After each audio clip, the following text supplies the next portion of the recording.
खामगाव तालुका कमिटीतर्फे 27 April 2022 रोजी स्थानिक उपविभागीय कार्यालय समक्ष गॅस, पेट्रोल, डिझेलच्या वाढत्या किमती आणि महागाईच्या प्रश्नावर देशव्यापी जनआंदोलन तसेच धरणे आंदोलन करून पंतप्रधान भारत सरकार यांना एसडीओ मार्फत निवेदन देण्यात आले। सरकारला गॅस, पेट्रोल व डिझेल दरवाढ करण्याची घाई कशासाठी, यामागे सरकारचे धोरण काय, यासाठी मार्क्सवादी कम्युनिस्ट पक्ष सरकारच्या आर्थिक धोरणांचा निषेध करीत आहे।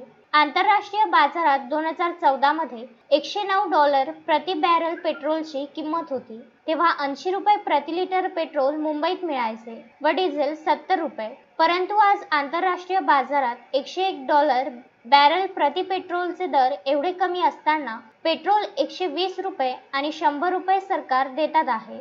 तसेच गॅसचे दरही गगनाला भिडले आहेत। सर्वसामान्य जनतेची लूट करून सरकार उद्योगपतींना कर्जमाफी आणि कर्जमाफी देते, तर महागाई प्रचंड वाढत असताना मात्र कामगारांच्या किमान वेतन कायद्याच्या दरामध्ये वाढ करीत नाही।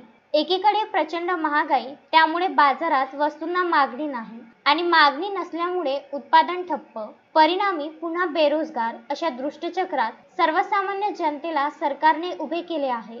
मूलभूत प्रश्नावर जनसामान्य जनमानस संघटित होऊ नये म्हणून धार्मिक जातीय तेढ निर्माण करण्याचे कारस्थान संपूर्ण देशभर काही समाजकंटक संघटना करीत आहेत। या संघटनांवर सरकारने त्वरित कारवाई करावी अशी मागणी मार्क्सवादी कम्युनिस्ट पक्ष करीत आहे।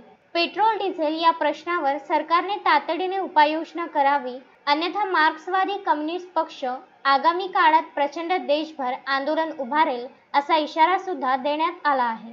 या निवेदनावर जितेंद्र चोपडे, विप्लव कविश्वर, प्रकाश पताळे, रामचंद्र भारसाकडे, उदयभान सावंत, वसंता चोपडे आदी सदस्यांच्या स्वाक्षऱ्या आहेत।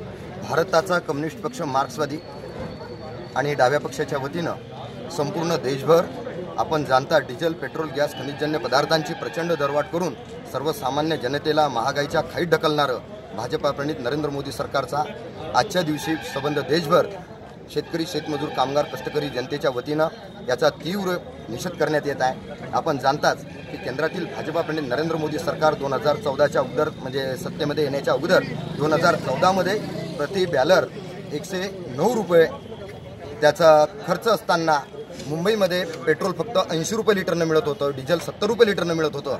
पण आज आंतरराष्ट्रीय बाजारपेठेमध्ये क्रूड तेलाच्या किमती ह्या $101वर आलेल्या असताना सुद्धा आज मुंबईमध्ये 120 रुपये लिटर पेट्रोल मिळते आणि डिझेल सुद्धा आज 110 रुपये लिटरपर्यंत पोहोचलेला आहे।